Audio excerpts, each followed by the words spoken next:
Welcome back to the channel everyone. This is Deepak और आप देख रहे हैं मैथ विद दीपक। तो आज के इस नए वीडियो में हम लोग बात करने वाले हैं क्लास 10th के चैप्टर नंबर 1 के बारे में। चैप्टर नंबर 1 के मैंने ऑलरेडी एक्सरसाइज नंबर 1 के सारे क्वेश्चंस अपलोड कर दिए हैं। अगर वो वीडियो नहीं देखा है तो देख लेना। वीडियो अच्छे लग रहे हैं तो लाइक करना, चैनल पे पहली बार आए हो तो सब्सक्राइब करना। चलो स्टार्ट करते हैं आज का ये वीडियो। इस वीडियो के अंदर हम लोग बात करने वाले हैं एक्सरसाइज 1.2 के बारे में। तो वीडियो के अंदर अगर हम एक्सरसाइज 1.2 की बात करें, क्योंकि हम 1.2 स्टार्ट करने जा रहे हैं तो थोड़ा सा उसका कंसेप्ट हम समझ लेते हैं कि इसमें कौन से कंसेप्ट हमारे काम आने वाले हैं। तो देखो बेटा, जब हमने वेरी फर्स्ट इस चैप्टर का इंट्रोडक्शन वीडियो बनाया था तो उसके अंदर मैंने आपको बताया था कि यहाँ पे जो हम सीखेंगे ना, तो बहुत इंपॉर्टेंट पार्ट है, क्योंकि यहाँ से जो क्वेश्चन है ना, इसका मतलब बहुत ज़्यादा चांसेस है कि आपके एग्जाम में ये आएंगे ही आएंगे। मतलब अगर हम पास्ट प्रीवियस ईयर्स के चीज़ों को देखें, पेपर्स को देखें, अगर सैम्पल पेपर्स को देखें तो आपको यहाँ से क्वेश्चन ज़रूर मिलता है। तो इसका मतलब कहीं ना कहीं बहुत इंपॉर्टेंट पार्ट है ये हमारे लिए, और कम से कम 2 से 3 नंबर का यहाँ से क्वेश्चन हमारे लिए बनता है। तो इसलिए इस कंसेप्ट को अच्छे से समझना और इस कंसेप्ट का यूज़ करके आगे हम इसके क्वेश्चन भी सॉल्व करेंगे। तो स्टार्ट करते कंसेप्ट को।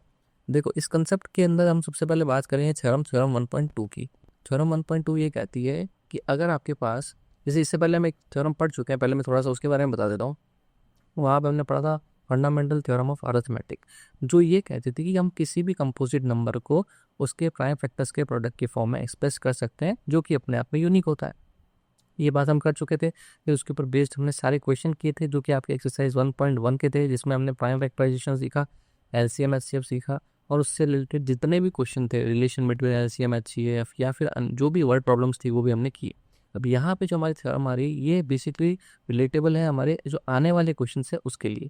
तो ये क्या करी theorem 1.2, let p be a prime number. इसने क्या कहा है, जस्ट मैं इंक ले लेता हूँ एक बार।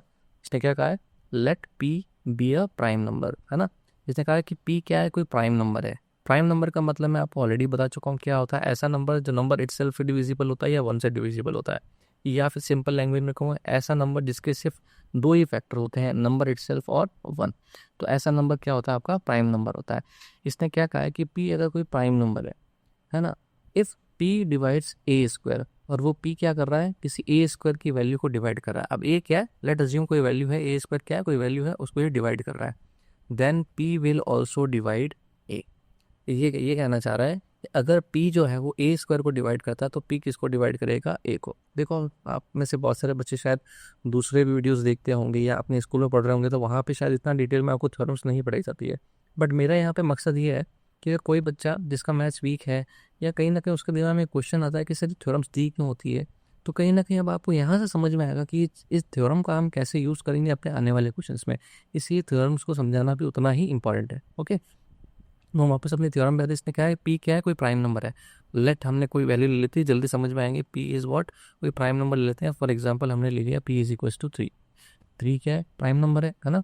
अब अगर इसने क्या कहा है कि ए स्क्वायर को डिवाइड करता है, ये पी जो है ए स्क्वायर को डिवाइड करता है। मैंने ए की भी कोई रैंडम वैल्यू ले ली, ये मैं लेट कर रहा हूँ उनसे, ठीक है ना। लेट ए की जो मैंने वैल्यू ली है, सपोज कर लेते हैं ए की वैल्यू है 6। अब ए के बारे में तो इसने कुछ कहा नहीं है, तो ए को हम आपके मन से कुछ भी वैल्यू ले लेते हैं 6। तो मुझे बताओ यहाँ से ए स्क्वायर क्या आएगा। ए स्क्वायर का मतलब जो भी ए की वैल्यू है उसको स्क्वायर कर दो। यहाँ 6 है, 6 का स्क्वायर क्या होगा, 6 इंटू 6 दैट इज 36। अब ये कह रहा है कि अगर ये पी जो है एक प्राइम नंबर है जो कि यहाँ पे है, और इस ए स्क्वायर को डिवाइड कर रहा है, तो आप देखो जो 3 है वो 36 को डिवाइड कर सकता है, यस और नो, बिल्कुल कर सकता है ना। अगर मैं 36 को 3 से डिवाइड करूँगा तो कम्प्लीटली डिविजिबल हो जाएगा 12 टाइम्स।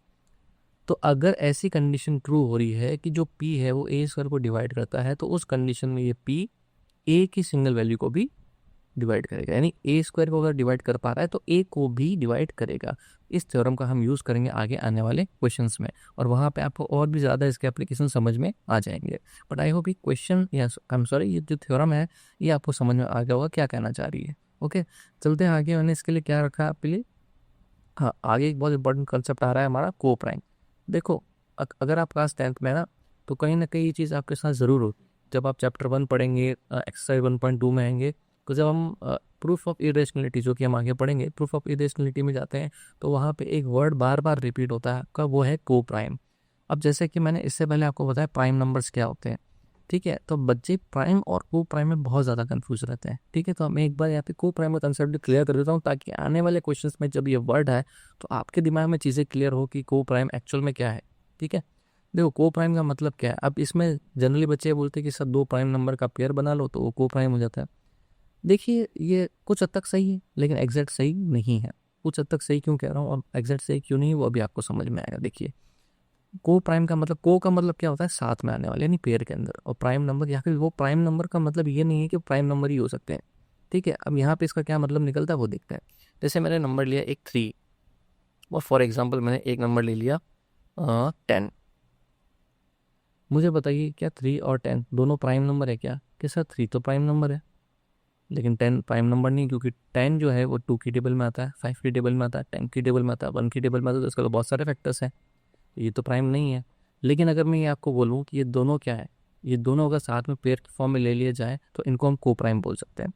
सर ये कैसे हो सकता है, जब एक नंबर प्राइम है और दूसरा नहीं है तो हम इनको को प्राइम कैसे बोल सकते हैं? देखो तो को प्राइम के लिए क्या देखना होता है, जो भी दो नंबर हम पेयर बना रहे हैं जिनको साथ में ले रहे हैं, है ना, इनके बीच में अदर देन 1 कोई भी कॉमन फैक्टर नहीं होना चाहिए। इनके बीच में अदर देन 1 कोई भी कॉमन फैक्टर नहीं होना चाहिए। अगर वो कंडीशन ट्रू है तो ये को प्राइम है। यानी कोई भी ऐसे दो नंबर जिनके बीच में 1 के अलावा कोई भी कॉमन फैक्टर नहीं है, यानी कि जो 1 के अलावा किसी सेम टेबल से डिवाइड नहीं होते, वो होता है हमारा को प्राइम। तो यहाँ पे आप देखें, अगर मैं देखूँ 3 के कौन कौन से फैक्टर होते हैं, मैं एक बार यहाँ पे लिख लेता हूँ 3 के कौन कौन से फैक्टर होते हैं कि सर 3 1 और 3 की टेबल में ही आता है। अच्छा 10 कौन कौन सी टेबल में आता है? सर 10 1 की टेबल में, 1 की टेबल में सारे नंबर आते हैं, 2 की टेबल में, 5 की टेबल में और 10 की टेबल में। तो अगर आप ध्यान से यहाँ नोट करेंगे इन दोनों का जो कॉमन फैक्टर है वो कौन सा है? 1 है। ऐसे कोई भी दो नंबर जिनके बीच में सिर्फ कॉमन फैक्टर क्या है? 1 है, तो ऐसे दो नंबर्स को हम क्या बोलते हैं? को प्राइम। कि यहाँ पे ये ज़रूरी नहीं है कि दोनों ही नंबर प्राइम हो। तो आई होप ये कॉन्सेप्ट आपको अच्छा लगा होगा। ठीक है, तो ये कॉन्सेप्ट हमें आना चाहिए और ऐसे और भी फैक्ट्स हम आने वाले अपने वीडियोस में लेके आएंगे। अगर आपको वीडियो अच्छा लगा, ये फैक्ट अच्छा लग रहा है, तो प्लीज़ मैं यही चाहता हूँ कि आप वीडियो को लाइक करें, शेयर करें, सब्सक्राइब करें। ठीक है, अब चलते हैं हम अपने अगले पेज के ऊपर। अब हमारे पास आ चुका है क्वेश्चन नंबर 1 ऑफ एक्सरसाइज 1.2। देखो एक्सरसाइज 1.2 का जो फर्स्ट क्वेश्चन है, इसमें हम वो दोनों कंसेप्ट यूज़ करेंगे जो अभी हमने पढ़े। तो हमने थ्योरम 1.2 पढ़ी है जिसके अंदर कोई प्राइम नंबर भी अगर ए स्क्वायर को डिवाइड करता है तो ए को भी डिवाइड करेगा। सेकंड हमने कंसेप्ट पढ़ा था कि को प्राइम क्या होता है। अब हम आते हैं अपने क्वेश्चन के ऊपर। क्वेश्चन क्या कहता है? Prove that root 5 is irrational. अभी तक क्लास 9 या इससे पहले की जो भी क्लासेस थी उसमें सिर्फ आप देखते थे कि रूट के अंदर कोई प्राइम नंबर है तो उसको हम इरेशनल बोल देते थे। अब यहाँ पे हम उसको प्रूव करेंगे। तो ये एक्सरसाइज मैं फिर से बताऊँ, वेरी वेरी इंपॉर्टेंट है आपके लिए। बोर्ड के अंदर 99.9% चांस है कि आपको ये क्वेश्चन देखने को मिल जाएगा। 0.1% इसलिए कह रहा हूँ क्योंकि अभी रिसेंट में सीबीएसई पता नहीं क्या कर रहा है, तो अलग अलग टाइप से पेपर बना रहा, तो कुछ कुछ सेट में ये क्वेश्चन नहीं आता। बाकी जनरली आपको पिछले, अगर हम पास्ट प्रीवियस ईयर की हिस्ट्री दिखा के हिस्ट्री उठा के देखें तो उसमें या क्वेश्चन आपको इस तरह के इरेशनल वाले मिलते ही मिलते हैं इस चैप्टर से। ठीक है, तो इसको आप इंपॉर्टेंट मान के चलिएगा इस एक्सरसाइज को, और इन क्वेश्चंस को भी इंपॉर्टेंट मान के चलिएगा। ठीक है, तो ध्यान से समझते हैं। क्वेश्चन क्या है? Prove that root 5 is irrational. अब हमें ये प्रूफ करना है कि रूट 5 जो है वो इरेशनल है। ठीक है, हम इसका सोल्यूशन स्टार्ट करते हैं। अब यहाँ पे थोड़ा सा एक मैं आपको चीज़ बता देता हूँ और नई चीज़ आपके लिए है कि यहाँ पे जो मेथड यूज़ करेंगे उसको हम बोलते हैं मेथड ऑफ कॉन्ट्राडिक्शन। ठीक है, आप चाहे तो उसका नाम लिखें ना लिखें, बट यहाँ पे मेथड ऑफ कॉन्ट्राडिक्शन क्यों यूज़ करते हैं, उसका क्या मतलब है वो एक बार मैं समझाता हूँ। देखो मेथड ऑफ कॉन्ट्राडिक्शन क्या कहता है, यहाँ पे एक बार मैं लिख लेता हूँ। चलिए आपके लिए एक बार फर्स्ट क्वेश्चन में लिख लेता हूँ। Using method of contradiction.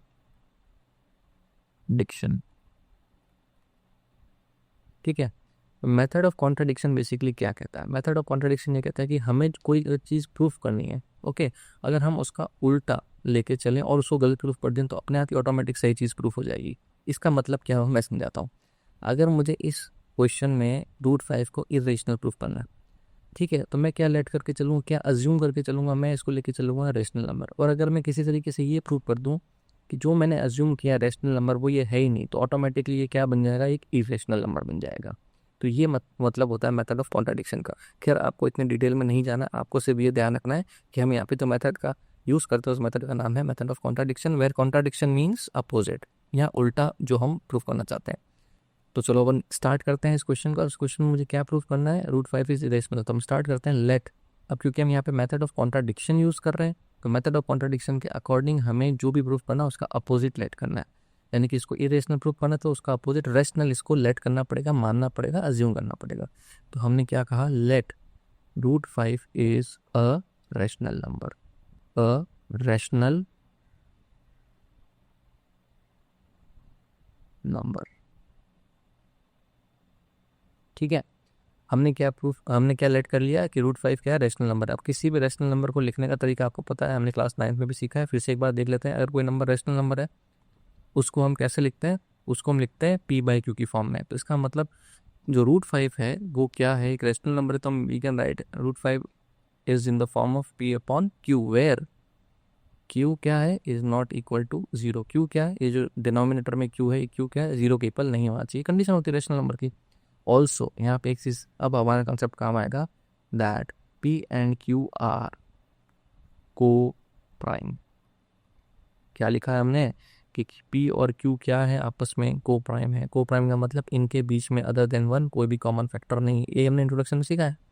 ठीक है, अब यहाँ से हमारा ये पूरा प्रूफ जो है अब वो आपको धीरे धीरे शेप लेता हुआ दिखेगा। अब करना क्या है, क्योंकि यहाँ पे हमने लिख दिया कि p और q क्या है, को प्राइम है, तो इसका मतलब साइड में थोड़ा सा मैं लिख के बताता हूँ। इसका मतलब ये है कि p और q के बीच में सिर्फ एक ही कॉमन फैक्टर है, दैट इज 1।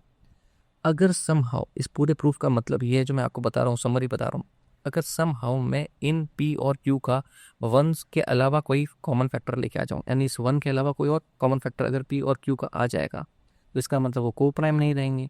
अगर वो को प्राइम नहीं है, इसका मतलब वो रैशनल नहीं रहेंगे। अगर वो रैशनल नहीं है, तो इसका मतलब ये जो p/q वाली फॉर्म है ये भी रैशनल नहीं हुई, और ये अगर रैशनल नहीं हुई तो ये इक्वल में किसके लिखी हुई है, रूट 5 के। तो रूट 5 ही हमारा रैशनल नहीं रहेगा। तो ये बेसिकली पूरा इस प्रूफ का मतलब होता है। आई एम सॉरी, मैं ये कह रहा हूँ, मुझे नहीं पता प्लीज सच है कि नहीं, पर मुझे नहीं लगता यूट्यूब पे इतना डिटेल में किसने बताया होगा। और इस ये जो कंसेप्ट अगर आपको समझ में आ गया ना, तो आपके लिए प्रूफ बहुत हलवा हो जाएगा, कहने का मतलब ये। तो इसीलिए हमारा टारगेट क्या रहेगा, इस p और q को जो हमने को प्राइम लिया है, इसको को प्राइम से हटाना है। बेसिकली इनको ये प्रूव करना है कि को प्राइम नहीं है, क्योंकि ये को प्राइम नहीं रहेंगे, फैक्टर्स नहीं रहे, फैक्टर्स एक से ज़्यादा आ जाएंगे, इरेशनल नहीं रहेगा, तो ऑटोमेटिकली क्या बन जाएगा, इरेशनल। ये मतलब होता है इसका। ओके, अक्सर हम क्या देखते हैं कि यहाँ पढ़ते हैं तो हमारे को क्या डायरेक्ट बता देते हैं कि ये p और q क्या है, को प्राइम है, अब उसको हम यहाँ से ये लेट कर लेंगे, वो लेट कर लेंगे और फैक्टर बना देंगे। पर वो क्यों बना रहे हैं वो आना ज़रूरी है। ठीक है, तो अगर ये जानकारी अच्छी लगी तो प्लीज़ लाइक कर देना फिर से।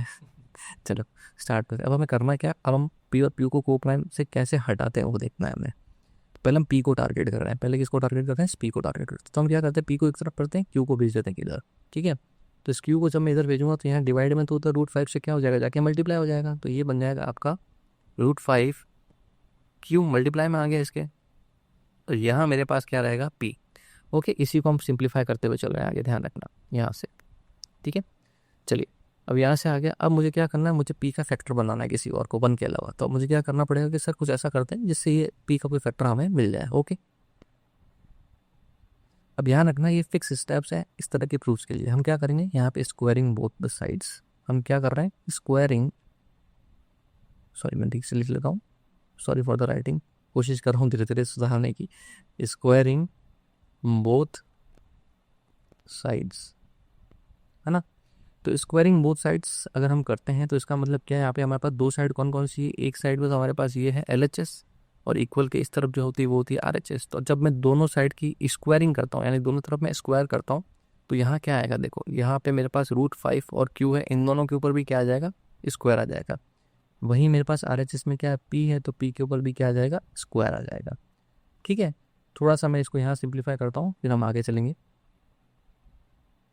ठीक है, तो अब देखो मेरे पास यहाँ पे क्या है, रूट 5 q का स्क्वायर। अब मैं अगर स्क्वायर को ओपन करता हूँ, है ना, इसको सॉल्व करता हूँ बेसिकली, तो रूट 5 का अगर मैं स्क्वायर करता हूँ तो रूट 5 का स्क्वायर क्या बनता है, मैं आपको साइड में करके दिखा देता हूँ। रूट 5 का स्क्वायर क्या होगा कि सर, स्क्वायर का मतलब होता है उसी नंबर को उसी से मल्टीप्लाई करो। रूट 5 को जब रूट 5 से मल्टीप्लाई करेंगे तो ये बनेगा रूट 25, क्योंकि रूट कॉमन है 5 और 5 इंटू ओके 25। और ये सॉल्व करेंगे तो हमें पता है रूट 25 की वैल्यू क्या होती है, 5। तो बेसिकली रूट 5 का स्क्वायर कितना है, 5। ये एक बार मैंने आपको डिटेल में बता दिया, अगली बार आपको सीधा ये याद रखना है, अगर सेम नंबर रूट में मल्टीप्लाई होते हैं तो उनका रूट हट जाता है, वही उसका क्या होता है, स्क्वायर होता है। तो यहाँ पे रूट 5 का स्क्वायर करने पर आया 5, क्यू पी है साथ में तो क्यू का भी स्क्वायर होगा, तो ये बन जाएगा, क्योंकि क्यू के ऊपर रूट नहीं तो डायरेक्ट हो जाएगा ये क्यू स्क्वायर, राइट। अब इक्वल लगा देते हैं, पी स्क्वायर है तो ये बन जाएगा पी स्क्वायर। ओके, अब अपने को क्या करना है, अब अपने को यहाँ पे यूज़ करनी है हमारी थ्योरम। कौन सी थ्योरम, जो हमने पहले पढ़ी थी। क्या पढ़ी थी थ्योरम, 1 मिनट के लिए अभी बताता हूँ। इस पहले 5 को इधर भेजता हूँ, तो ये बन जाएगा q square equals to p square upon 5। अब अगर आप ध्यान से देखो तो हमने एक थ्योरम पढ़ी थी। थ्योरम कौन सी पढ़ी थी? थ्योरम पढ़ी थी 1.2, जो ये कहती है अगर मेरे पास कोई प्राइम नंबर है, देखो नीचे क्या है, 5 क्या है, प्राइम नंबर है, और ये प्राइम नंबर अगर किसी नंबर के स्क्वायर को डिवाइड करता है, if a prime number p divide a square then it will also divide a। तो इसका मतलब ये हुआ अगर ये 5 इस p स्क्वायर को डिवाइड करता है तो it will also divide p using theorem 1.2। हमें वहाँ पे थ्योरम लिखनी है, हालांकि मैंने यहाँ पे शॉर्ट में लिखा है, मैं बताता हूँ आपको कैसे लिखना है। वहाँ पे आपको ऐसे लिखना है कि if 5 is dividing p square, हमें दिख रहा है ना यहाँ 5 इसका डिविजिबल में पी स्क्वायर के, तो इसका मतलब 5 is dividing what, p square, then it will also divide, then it will also divide p. नहीं कि अगर ये इसके स्क्वायर को डिवाइड कर सकता है तो बिना स्क्वायर वाली वैल्यू को भी ये क्या करेगा, डिवाइड कर देगा। ये तो हमने थ्योरम में पढ़ा है, थ्योरम 1.2 के अंदर जो ये है। अब अगर आपको ये चीज़ समझ में आई कि ये 5 जो है पी स्क्वायर को डिवाइड कर रहा है तो ये पी को भी डिवाइड करेगा, तो इसका मतलब ये हुआ इफ़ 5 इज डिवाइडिंग पी, तो हम ऐसा लिख सकते हैं ना, इफ़ 5 इज डिवाइडिंग पी, अगर एक नंबर किसी दूसरे नंबर को डिवाइड कर पा रहा है तो हम ये लिख सकते हैं ना कि वो उस दूसरे नंबर का क्या है, फैक्टर है। यानी कि अगर 2 जो है वो 8 को डिवाइड कर पा रहा है, सॉरी मैं चेंज कर लेता हूँ यहाँ पे, 2 जो है वो इस 8 को डिवाइड कर रहा है, तो इसका मतलब क्या हुआ कि 2 क्या है, इसका बेसिकली फैक्टर है, किसका, 8 का। तो वैसे ही अगर 5 जो है हमारे p को डिवाइड करा है, इतना सब कुछ किया इसीलिए तो किया कि हमें ये दिखाना था कि 5 is dividing p, it means we can write that कि 5 इज फैक्टर ऑफ p, है ना। एक बात बताओ, यहाँ पे हमने लिखा ना 5 is dividing p square then it will also divide p, अगर 5 p को डिवाइड करा तो 5 क्या हुआ, बेसिकली फैक्टर ऑफ p हो गया। बहुत इंपॉर्टेंट इक्वेशन है, बहुत यहाँ पे हमें काम आने वाली है। अच्छा, हमारे पास एक फर्स्ट इक्वेशन ये थी, यहाँ पे मैं नंबरिंग देना भूल गया, ये हमारी सेकंड इंपॉर्टेंट इक्वेशन है। ओके, तो अब यहाँ पे हमने क्या किया, हमारा टारगेट ये था कि सर p और q तो को प्राइम है और इनका तो सिर्फ एक ही कॉमन फैक्टर है 1, लेकिन अभी आपने क्या प्रूव कर दिया कि 5 is also factor of p। तो अगर किसी तरीके से मैं 5 को q का भी फैक्टर बना दूँ तो 5 दोनों के लिए क्या हो जाएगा, p और q के लिए कॉमन फैक्टर हो जाएगा। यानी इन p और q के एक से ज़्यादा कॉमन फैक्टर हो गए, और एक से ज़्यादा कॉमन फैक्टर होते ही ये क्या हो जाएंगे, को प्राइम नहीं रहेंगे। ये को प्राइम नहीं रहेंगे तो ये p अपॉन q रैशनल नहीं रहेगा। ये रैशनल नहीं रहेगा तो अपने आप √5 क्या बन जाएगा, इरेशनल बन जाएगा। ठीक है, तो इस चीज़ का अपन को क्या करना है, ध्यान रखना है। ठीक है, तो इस तरीके से अब हमारा p का हमने एक फैक्टर बना दिया 5, ऐसे हमें किसका फैक्टर बनाना है, q का बनाना है। तो अब अपन q को टारगेट करेंगे। ये हमारी इक्वेशन सेकंड आ गई। अब आते हैं हम वापस अपनी इक्वेशन नंबर ये 1 पे। ठीक है, ये हमारी इक्वेशन नंबर 1 है। ठीक है, इसी को हम यूज़ करेंगे, तो हम लिखते हैं यहाँ पे using equation 1। Using equation 1, equation 1 क्या है मेरी कि √5q इक्वल्स टू p, यहाँ पे लिख देता हूँ वापस, √5q equals to p। Okay, √5q equals to p लिख दिया मैंने। अब इसको यूज़ कैसे करना है वो ध्यान से देखना, क्योंकि अब हमारा p का हम फैक्टर ऑलरेडी ला चुके, तो p अब हमारी अब इतना यूजफुल नहीं है। तो हम क्या करते हैं, इस p को थोड़ा सा चेंज करते हैं, रिप्लेस करते हैं, देखना मज़ा आएगा। तो what we do is we replace p by some number 5a, मैं a की जगह को दूसरा ले लेता हूँ ताकि कन्फ्यूजन ना हो, 5c। ठीक है, अब ये मैंने क्यों किया, क्योंकि मैंने अभी आपको बताया कि p का हम फैक्टर ला चुके हैं, है ना। तो p अभी हमारे लिए यूज़फुल नहीं है, हम q को टारगेट कर रहे हैं, और इससे ज़्यादा हमने इसको ये पर्टिकुलर नंबर क्यों रखा है ये अभी आपको पता चलेगा जब मैं पूरा सोल्यूशन कंप्लीट करूँगा। मैं क्या कर रहा हूँ, p को रिप्लेस कर रहा हूँ किससे, इस 5c से। c कोई वेरिएबल है, 5 एक नंबर है, ये सेम नंबर होता है जो प्रूफ कर रहे थे उससे।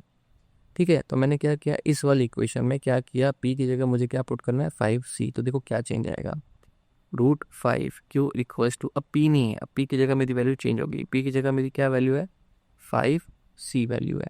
ठीक है, अब मुझे क्या करना है, हमारा वही स्टेप जो पिछले वाले में हमने किया था, स्क्वायरिंग बोथ साइड्स। तो जब हम स्क्वायर करते हैं बोथ साइड, तो दोनों तरफ क्या लग जाते हैं, स्क्वायर। यहाँ पे देखो √5q है ना, जैसे यहाँ पे हमने किया था, देखो ये भी √5q था और यहाँ पे p था। ठीक है, उस सेम टू सेम वही प्रोसीजर है। √5q का अगर हम स्क्वायर करेंगे तो √5 का मैं डायरेक्ट लिख रहा हूँ, √5 का स्क्वायर करेंगे तो क्या बनता है 5, q का स्क्वायर करेंगे तो क्या बन जाएगा q स्क्वायर। यहाँ पे 5c पूरा एक साथ है तो पूरे का होगा, 5 का हो जाएगा 25, और c कोई वेरिएबल है तो इसका हो जाएगा c स्क्वायर। ओके, पर सर अभी भी ये फैक्टर वाला तो चीज़ आ ही नहीं रहा है कि 5 is a factor of q, कहाँ से आएगा, अभी देखो आएगा। मुझे क्या करना है, सिंपली इस 25 को यहाँ ट्रांसफ़र करना है, या फिर हम डायरेक्ट भी कट कर सकते हैं। 2 ऑप्शन मैं यहाँ पर ट्रांसफ़र कर देता हूँ ताकि ईजिली समझ में आएगा। तो 5q², अब यहाँ 25 c² के मल्टीप्लाई में तो डिवाइड में आएगा, तो देखा 25 = c²। अब अगर आप कट करते हो, मैं इंक चेंज कर देता हूँ, अगर आप कट करते हो तो 5 × 5, 5 5 क्या आ गया 25। तो अब देख क्या बना मेरे पास, q² है ऊपर, नीचे आ गया कट होके 5 = c²। सेम वही कंडीशन आ गई जो हमारे पास यहाँ पे p के लिए आई थी, यदि कि p² के अपॉन में क्या आ गया 5 आ गया था, यहाँ पे किसके अपॉन में 5 आ गया सर, q² के अपॉन में 5 आ गया।